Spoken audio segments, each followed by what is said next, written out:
No se trata de vivir más, pero sí de vivir mejor.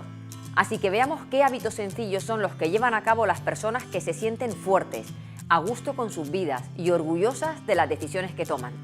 Meditar, relacionarse cómodamente con los demás, buscar soluciones, quejarse poco, sonreír, dedicarse tiempo, eligen su vida y toman sus decisiones, dedican tiempo a sus aficiones, se cuidan, se miman y se respetan.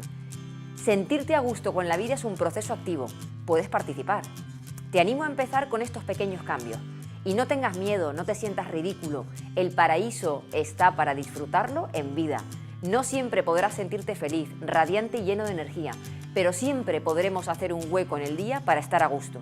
Incluso aceptar los momentos delicados, los ratos ingratos y las malas noticias forman parte de tu actitud.